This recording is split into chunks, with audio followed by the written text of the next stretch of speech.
Well, thanks for coming. We're happy to be in position number 1 for the dialogues. Better here, I think, than position 5 or 3. So we feel lucky to be the first ones on stage. Claire and I were talking earlier. Our work has a lot in common if you've read any of it. And we were talking earlier about how to sort of structure this conversation and where to go and how to kick it off. And to my mind, I think actually Claire's work, especially the recent work on extinction, is much more directly and much more obviously related to the whole problematic of the Anthropocene than my own work, which is oriented toward posthumanism and in a different way toward what a lot of people have called animal studies. So I think what we're going to end up doing in the conversation probably is probing under the surface a little bit for the concepts of nature and the concepts of the human that undergird a lot of the assumptions and a lot of the conversations about the Anthropocene. And we're going to probably want to trouble those a little bit. But I thought we'd start because Claire's work seems to me, and I think to her as well, much more directly related to the problem of the Anthropocene. I thought we'd start by giving Claire a few minutes to tease out some of these connections, and then I'll follow up, and then you're going to discover very quickly we're both very talkative. So as much as we talk, that's probably all we'll need to do, and it'll be off to the races, and we'll be done with our 50 minutes pretty quickly. So Claire, you want to jump in first? So just picking up on that idea of anchoring this question, the question of the doomsday device back into a conception of nature. So if we take the classic figure of doomsday device, particularly looking at the concept of device, it has a notion of techne or technology, which is something that one develops to enhance life or extend life, also has the capacity to then take on its own momentum and turn back and destroy life. So the classic example, of course, would be of that form of pernicious technology would be the nuclear bomb, which I assume is the archetypal or exemplary doomsday device, or the very notion of a ticking time bomb that humans devise or intentionally create something, but that very act of their own intentionality or mastery has this tragic quality of coming back and destroying their own mastery. And that then allows you to move from device to doomsday, which is an end for us, and with doom spelling some sort of tragic judgment. So that our very act of mastering the earth, in which we thought we could elevate ourselves above nature, conquer nature, is exactly what will allow us to become victims of nature. It has this tragic narrative quality to it. It also implies, because it's doomsday and judgment, a counter-narrative of redemption, that things might have been otherwise. And I know when Depeche was speaking yesterday, and he said if we looked back at the ancient Greeks and they'd had a form of cheap energy and, for want of a better word, screwed things over for us, would we look back on that as the golden age? And of course we don't. We look at the Greeks as these beings of the cosmos. So just to pass this back, I want to suggest that we question the two concepts here, this concept of the device, because it implies something that might have been otherwise, that we might have acted more responsibly and might have avoided this Anthropocene event, that humans might not have formed some sort of difference or discernible layer on the planet, because the condition for the possibility of living, of being, even if one is not human, is creating some form of disturbance or pollution on the planet. There's no living without consumption. There's no living without some form of displacement. There's no being ethical, being responsible, or being natural without some form of disturbance.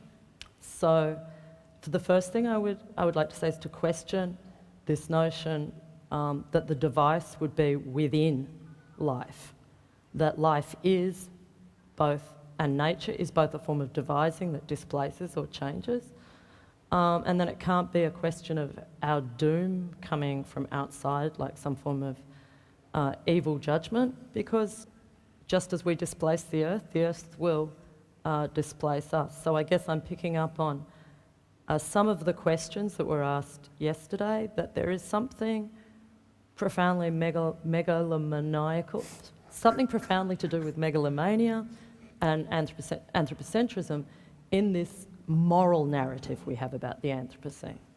Yeah, I totally agree with that, and I think for me the most obvious question to begin with, but it's only a beginning question, is to ask, doomsday for whom? And one of the interesting things is that if you look at everything we've learned in field ecology, cognitive ethology, zoology, and other such fields over the past 30 or 40 years, it's clear at this point that we're not the only persons, if that's the term you want to use, and it might not be the term we want to use, on the planet. And so at that point, things become very complicated, because if asking the question about doomsday is always a question of doomsday for whom, and if it's always a question that's always asked from a specific location, a very situated and embedded location, the interesting thing now is that the human is not the only meaning-making location from which those questions, not just of survival, but also of value, can be posed. So we now know that other forms of life care about what happens to them, can experience a kind of thrownness, if you want to use Heidegger's term, in relation to their own existence, a self-problematizing relationship to their own existence that's not in any way linguistically based, although it may be semiotically based in a broad sense. And so when we start asking the question of for whom, then things, I think, get very complicated very quickly and lead us back in terms of ethics and politics to the kinds of debates that were taking place certainly in North America, and I think also in Europe in a different way back in the 60s into the 70s around so-called deep ecology and biocentrism. And it puts particular pressure on the point of thinking about not just the human's relationship to the kinds of stories that it wants to tell about itself, but the human's relationship to its effect on the planet in terms not of its own survivability, but the survivability of other forms of life, of other to whoms. And so, for example, if you take a sort of a hardcore biocentric point of view, which is the other end of the question on this, and begin to say, well, the human is only one form of life, and demonstrably, of course, the most destructive form of life on the planet, and other life forms have their right to their own flourishing, then very quickly you run into questions like, well, should we allow anthrax virus and Ebola virus and hantavirus to achieve their own creative flourishing if the baseline here is not a humanistic anthropocentric baseline, but if the baseline is something like the value of other non-human forms of life? And of course, when you say that, you're immediately faced with the question of, well, maybe that would lead to a 70 or 80% die-off of Homo sapiens.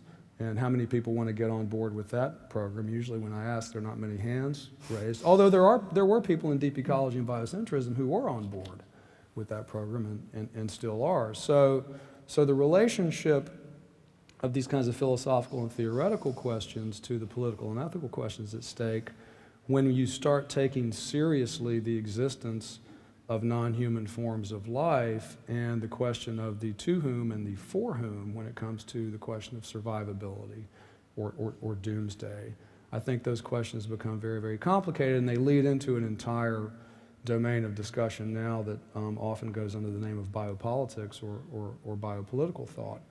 But the thing I wanted to come back to in Claire's comments that I think is more difficult to draw out and more indirect, but in some ways even more important, is the idea of the human that actually is underneath a lot of the discussions about the topic of the conference and questions of doomsday and so on. And that is a certain story about the human that the human tells itself, or as Jacques Derrida puts it, what calls itself human. What is the auto, as in autonomy as an auto-affection and so on, of the human as the autobiographical animal. It seems to me that that's what is called into question by Claire's comments, because the human, as I've insisted in my own work, is not, never was, never will be human in the sense of having kind of a proper, linear, intentional relationship to its own actions, to its own concepts, to its own thoughts, simply because what brings the human into being, the very condition of possibility for you as a mammalian member of the great ape family, becoming what we think of as human, becoming what we think of as the subject, the very condition of possibility for you doing that is actually, as Claire suggests, a technology. And it's a technology called variously social behaviors, symbolic behaviors, language, communication, the semiotic in the broadest sense. And so when you begin to realize that the human is itself a deeply not just hybrid, but a deeply prosthetic creature that only comes into existence on the basis of something radically not organic, not biological, not zoological, then the entire stakes of the question change, it seems to me, because the whole divide that's often taken for granted, as Claire is pointing out, the whole divide between the natural and the biological over here and the technical or the machinic or the technological over here begins to be effaced. And it gets effaced actually where the question starts, which is on the very site of the human itself, who supposedly is the subject of this narrative of survival, of doomsday, and so on. Yes, so maybe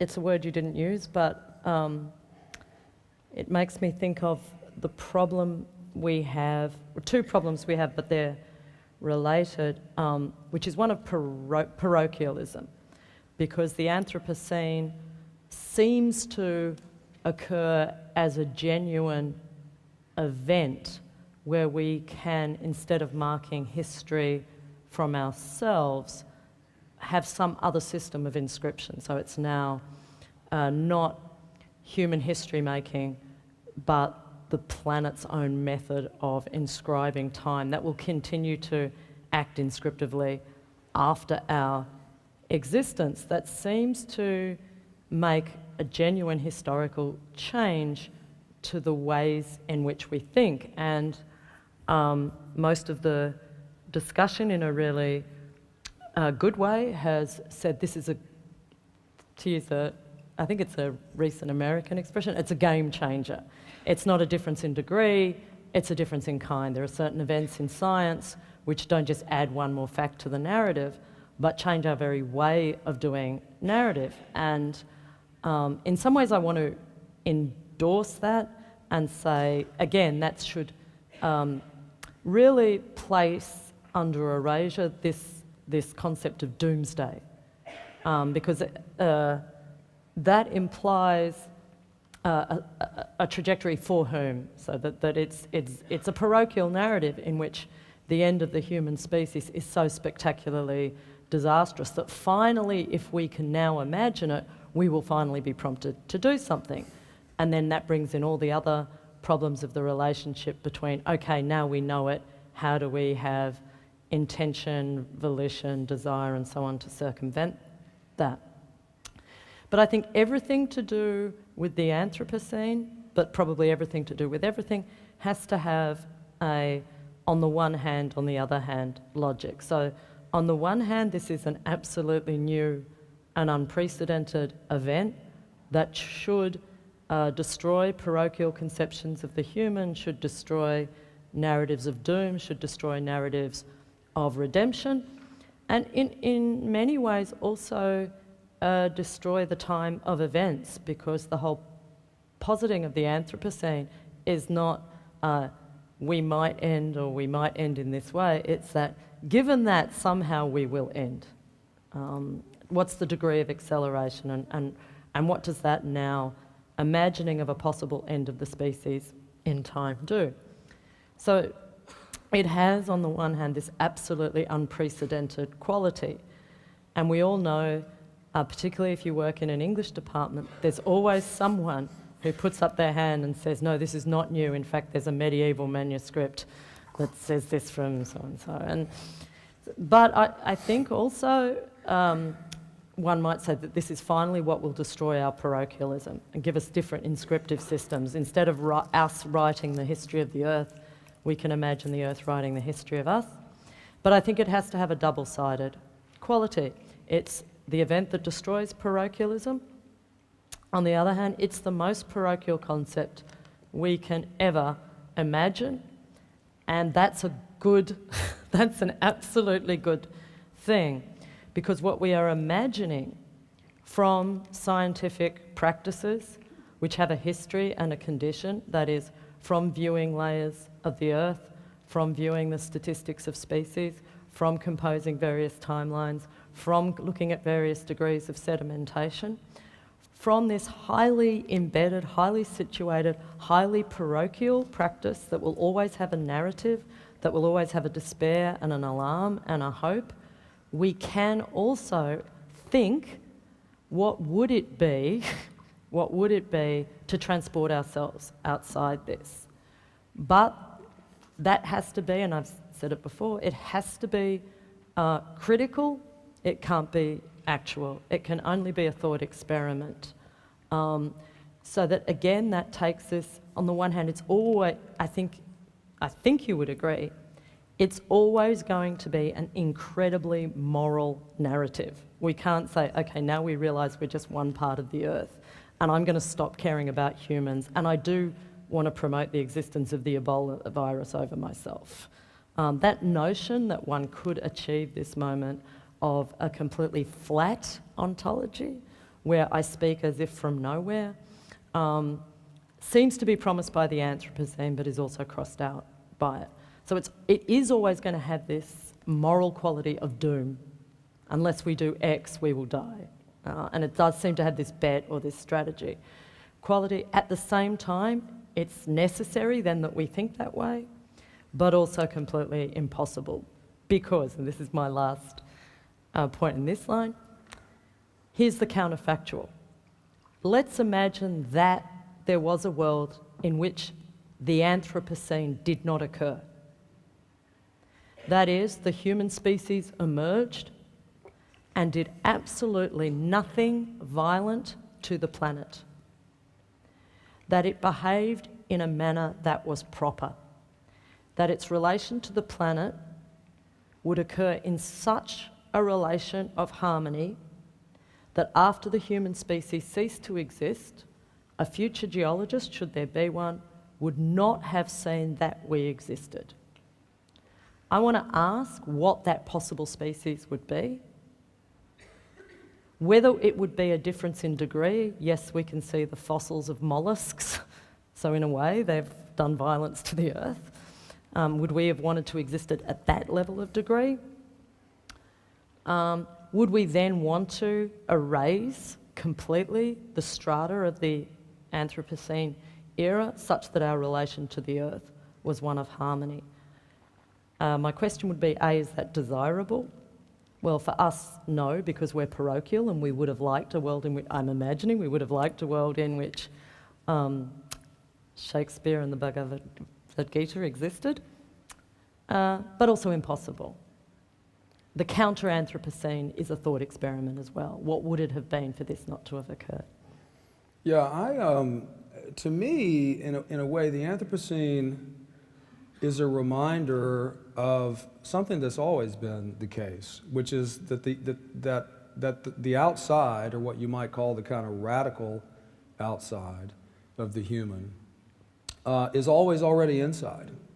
So when I think about, as I was saying earlier, when I think about the parochial human and how the parochial human arises to worry in the first place about concepts that it devises, and we have to remember that these are very, even though they refer to geological timescales that are in some sense unimaginable, we are, after all, talking about human inventions. These are human concepts that grow out of a particular disciplinary configuration, so on and so forth. And so for me, in a way, the Anthropocene is radical, but in a way it isn't, because it's a reminder of what was always the case before anybody had ever heard of the Anthropocene.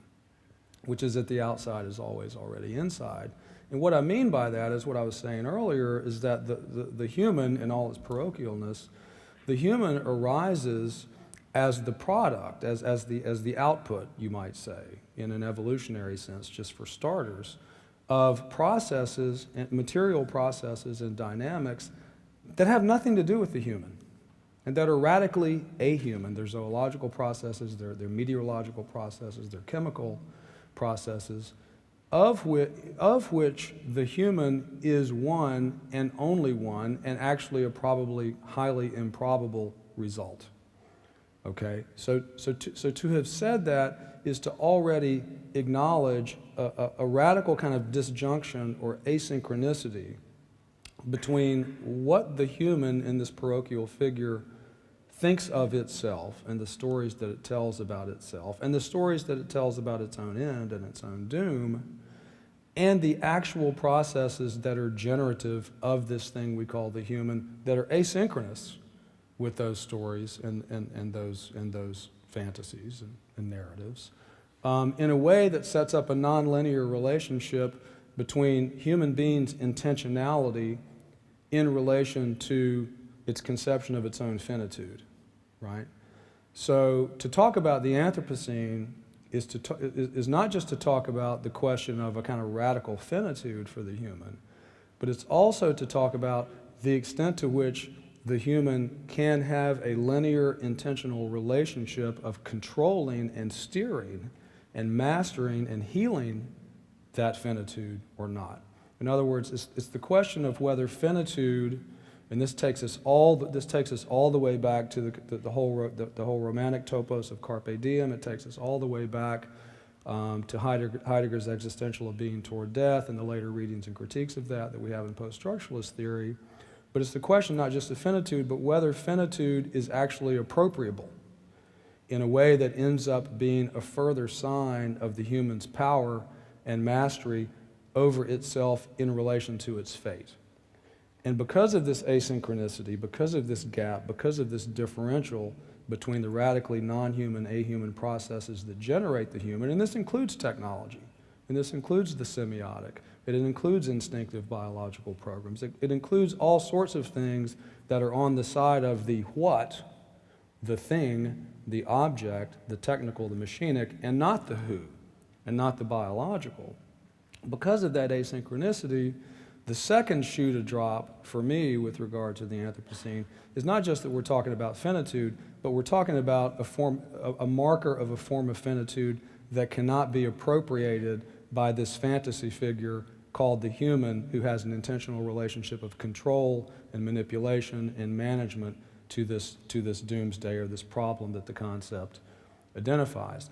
To say that is to say something that was always true about the human in relation to its finitude before anybody ever heard of the Anthropocene. And so again, to sort of go back to where I started with my comments, in a way, underneath this all is a very new story about this disjunction, this gap, this asynchronicity. But in some ways, it seems to me it's also a very old story. And the question then, I think, for Claire in her work and for me in my work, the question then becomes, well, what kinds of challenges does everything that I just said pose for what it means to do theory, for what it means to do philosophy, for what it means to do art, for what it means to make culture? And one way that I think about this, we were talking about this earlier, is the extent to which then philosophy and theory have to have a different kind of relation to this problem, a different strategy for thinking this problem that doesn't fall back into those old fantasies and those old models of the human in relation to its finitude and ways of appropriation. And one way that I think about it is, and I think this is what drives a lot of 20th century philosophy, especially continental philosophy and 20th century theory, is I think about it as in a way as calling for a kind of radically non-representational way of doing philosophy and theory, as a way to try to, in a sense, sort of do the impossible, it seems to me. And here the impossible names, how does philosophy and theory as a mode of thought think the unthinkable? without achieving a representational relationship to it that would seem adequate, and therefore would seem to be a kind of mastery or a kind of domestication, you might say, of something whose power is that it refuses domestication. And how that plays out on different disciplinary sites, philosophy, theory, but also how artists think about the challenge this poses, is to me, in a way, the most interesting question. And it's really, as we were talking about earlier, it's really in some ways more of a pragmatic question than it is a question of achieving the right or wrong philosophical representation of what the Anthropocene means. Yeah, I mean, certainly it's pragmatic if it's a question of not saying what is the case, because one of these, I think, constantly rehearsed questions that have been coming up over the last few days is, given that we know X, how do we think, how do we imagine, what sort of questions do we ask? In that sense, it's a pragmatic question, which is what compositions of questions and what comportments and what sorts of framing do we have for our questions, and as well as how this reconfigures disciplines.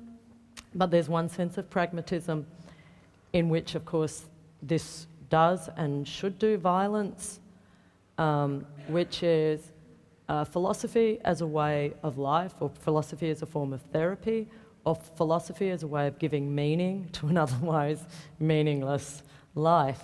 Philosophy is the creation of a narrative that makes sense for me.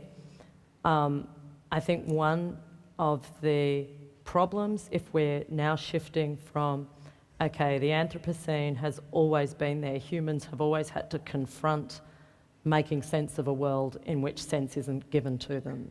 Humans have always had to confront, there is no pre-given proper relation to the world. I mean, that's the assumption we're working from. If there were a question and answer, but there's not, I would advise someone to say, well, tell me what the proper relation of the human to the world is. So given that there's silence, I'm assuming you all agree, that there is no prima facie proper relation to the world, which means that no discipline emerges seamlessly from the world, including geology, which asks certain questions at certain times with a certain end in view. In that case, everything is pragmatic, to do with praxis. But it's also, there's a sense in which it's not pragmatic, in which is whatever philosophy is, it's there to help us to live, that notion. And that's come out through theory, or philosophy is there to make sense of our world. Because I think one of the disasters of what we are referring to as the Anthropocene era is this violence of making sense of the world. And there's another sense of pragmata, the thing. And the Anthropocene does, as this thought experiment, ask us, from our point of view, what would the point of view of a thing say about us? So that thing would be the strata of the earth that will be there after we've gone. That in many ways that's a script or a sense-making. So if pragmatism, going back to the sort of American pragmatism is telling an effective story about the world, yes. But the telling of that story may not be human. It may be the story the earth will tell about us after we're gone, which sounds great, it's a thing, but of course that is now being imagined from my point of view, which is of course intrinsically human. So it has this on the one hand, on the other hand. And then I think this brings into question, and you say, yes, it's a question of philosophy. It's a question of the limits of philosophy. If philosophy is theory or theoria, or thinking, somehow stepping outside the mess we're in and thinking, Of course, it's not. We're now imbricated. There is no outside. The outside is always. So in a sense, that a philosophy of abstraction is over, and all we have is this messy problem of where we are. On the other hand, everything we do with the Anthropocene is what philosophy has always tried to do, which is I'm going to speak about how I ought to live, how I want to live, but to speak not as if it's me, Claire Colebrook, this physical, but as if I were anyone, whatever. So if it's right, not just for me, but for any human, and then I would say possibly for any animal or even any living being, and then we can start to say, if the planet could speak, which is what the Anthropocene is saying, if the planet would speak, what would it tell us? It would tell us that you scarred the Earth. That looks like then we're stepping away from politics, if politics is of the polity of humans speaking together. But I actually think it intensifies politics if we say the Anthropocene for whom, because it is already the case, despite the fact that we're talking about a geological timeline, that if we were in the Maldives, that timeline would be much more intense than it is now. If you live in Australia, there's a much more intense sense that it's game over. Someone spoke about Hurricane Sandy yesterday, which means that the Earth is speaking, but it's not just speaking in 100,000 years from now when carbon dioxide is still having its effect, but the Earth is narrating different timelines as we speak. It's sinking at different rates, it's heating up at different rates, it's becoming volatile at different rates. So to draw perhaps a sort of semi-conclusion under this strand, I would say, yes, it's pragmatic, because even the most scientific statements about the Anthropocene let us imagine that there will be a time in which, without humans, we will be readable, was the most forceful practical event anyone could have articulated. The fact that we're all here testifies to that. That was not one scientific article among others. That was one that created a different dialogue. So it's the most pragmatic thing at all, has changed the conversation. But it's not pragmatic in a certain sense of how I ought to live. It's pragmatic in how one ought to live, and that one might not just be one human or one animal or one living being, but something that could live, could speak, but that might not be the living in the organic sense. It might be living in the planetary sense. So if this is true that there will be a time when we don't exist, but we will be seen to have existed, what questions would that future have liked us to be asking now? Not how I ought to live, but how one ought to live. You know, yeah, this raises an interesting point I was thinking about as you were talking earlier, when I was saying, well, in some ways this is a new story, but in some ways it's a very old story. One way that I think it is new, although it's sort of an adjacent way, it's not a direct way or a frontal way that it's new, is precisely this question of the locatedness and the situatedness of the knowledge apparatuses, the schemata, the disciplines that form these questions, and that paradoxically universalize precisely by means of their own self-referential particularity. So one of the interesting things here, and what is new, I think, is that if you believe a lot of the dominant stories about what modernity is, then one thing that's new is that these questions of the almost unimaginably universal are being asked in more and more and more hyper-specialized ways in terms of disciplinary knowledge. And so and more moralistically, you could call this a kind of specialization, or even more moralistically still, a kind of fragmentation of knowledge. And so one thing that has to be negotiated, I think, with this question of universalization and this conceptualization of universal events and universal forms of finitude is the paradox that universalization is always taking place by means of a particularization and a kind of self-reference by which forms of knowledge situate themselves and generate themselves, and in so doing actually make themselves blind. But it's not a blindness that one can escape. It's not a blindness that one can step outside of in terms of this question of location and locatability.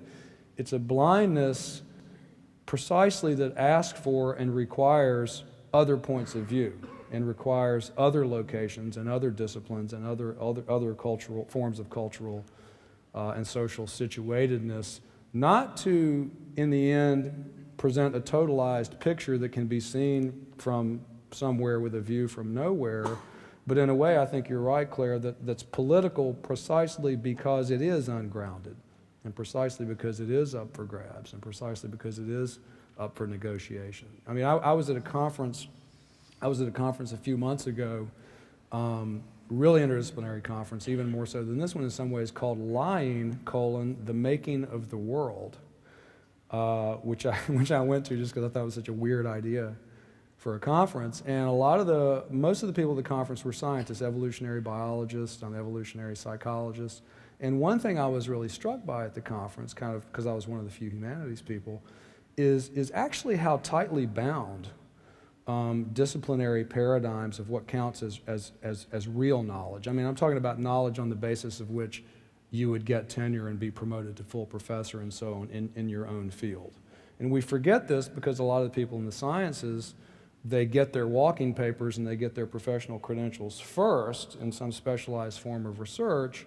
People in physics do this all the time. And then they go off and do cosmology later, once they're tenured full professors, right? Or like Claire, she starts off as a Miltonist, and I start off as somebody working on modern American poetry, and we get our professional credentials, and then we can go off and do philosophy or theory or whatever the hell we want to do. So I think we sort of tend to forget, and this kind of event reminds me that epistemological problem of the paradoxical situatedness and self-reference of things that are being called the most universal and the most generalizable is also something that radically complicates this question of relationship of knowledge to finitude in the terms that we were talking about earlier. And something I'm really interested in here, partly because I'm married to an artist, is and you may or may not want to pick up on this, Claire, but we were talking about earlier about how this leads to very interesting questions about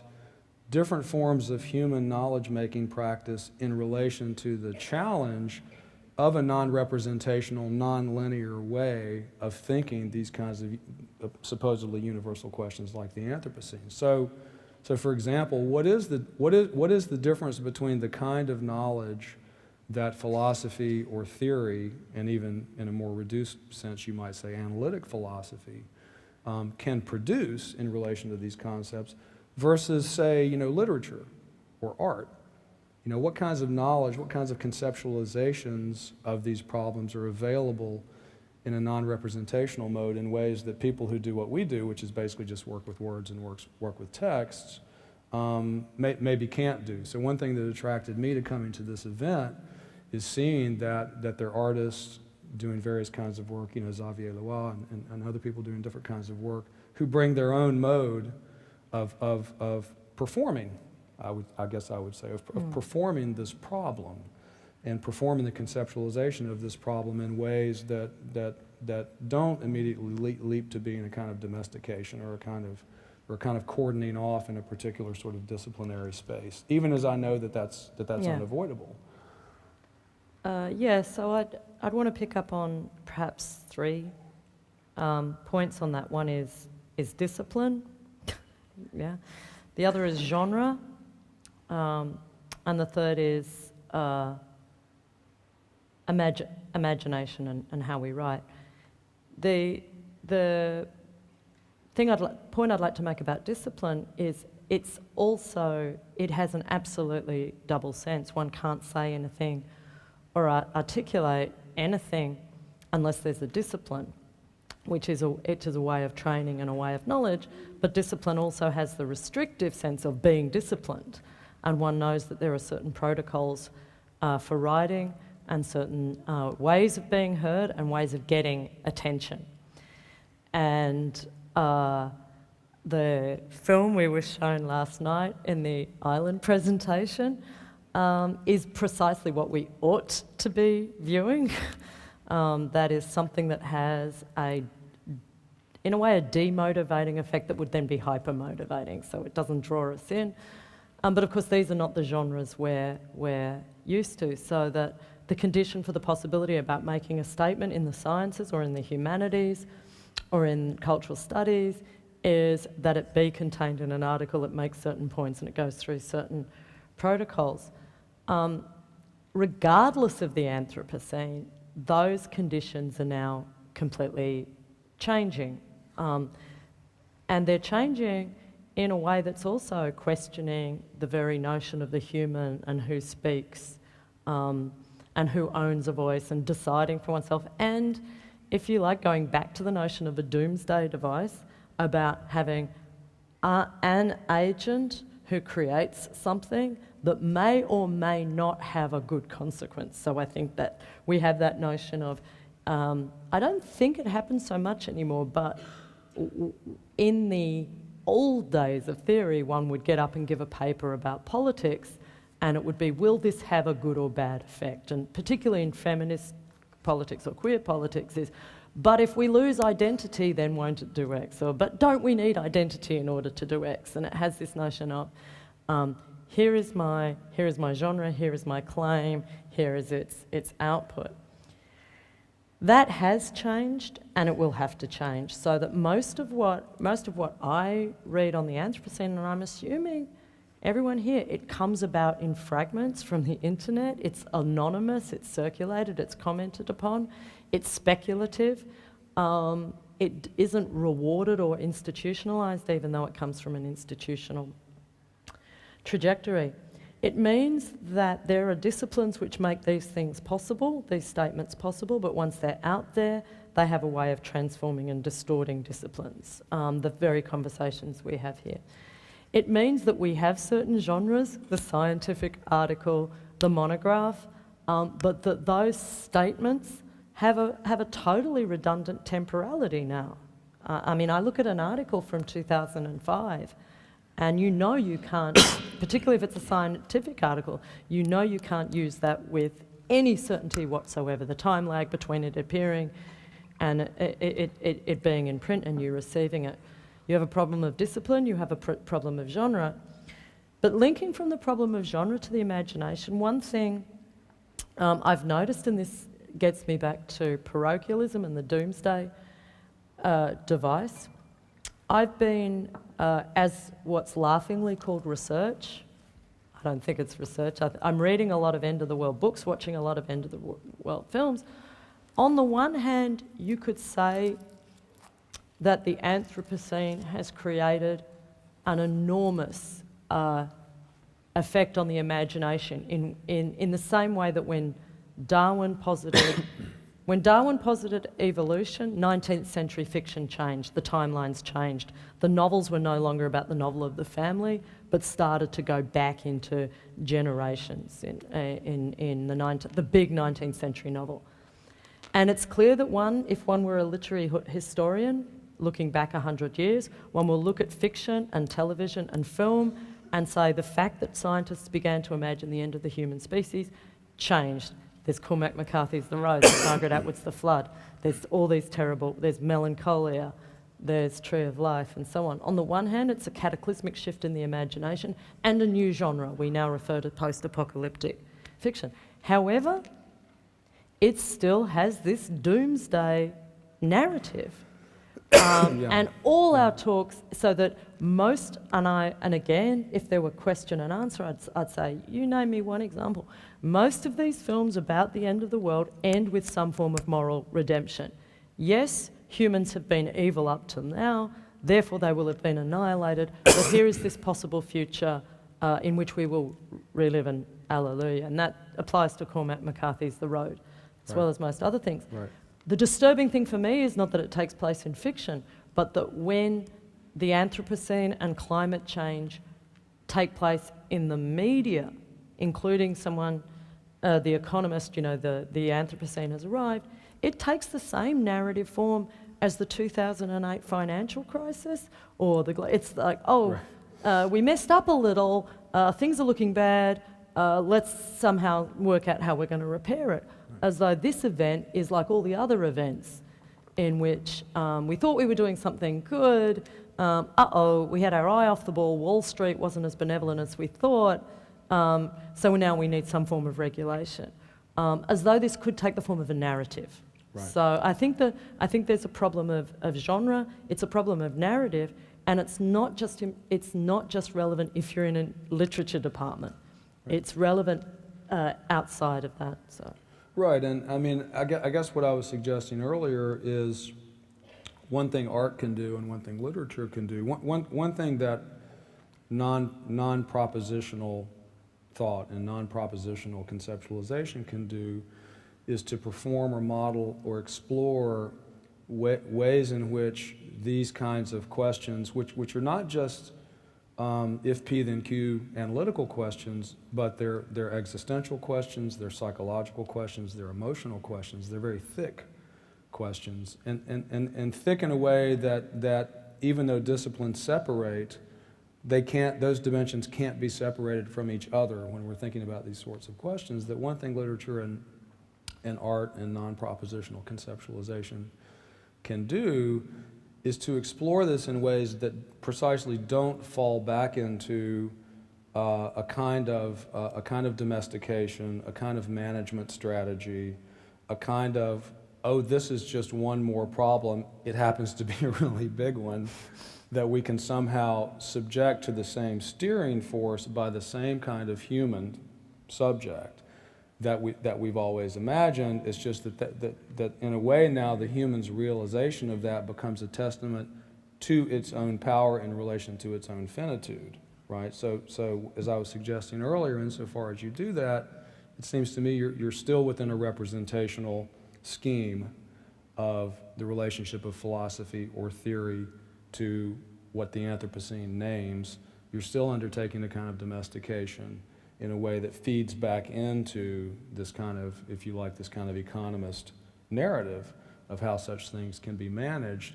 And what I'm actually more interested in is how all situated particular kinds of explorations of the problem, whether it's in theory, whether it's in art, whether it's in literature, can gesture in a non-representational way to something that can't be domesticated, yeah, and something whose traumatic dimensions and existential dimensions, as well as scientific dimensions, can't be and won't refuse to be evacuated, you might say, in the services of, once again, a kind of an appropriation in the services of a very familiar picture and familiar story, yeah, about the human. So in a way, I mean, interesting. I mean, where we sort of started the conversation, in a way, it seems to me, is where I'm ending up, which is you start off talking about these massively ahuman geological timescales, and you're talking about the planet, but in a way, you have to circle back to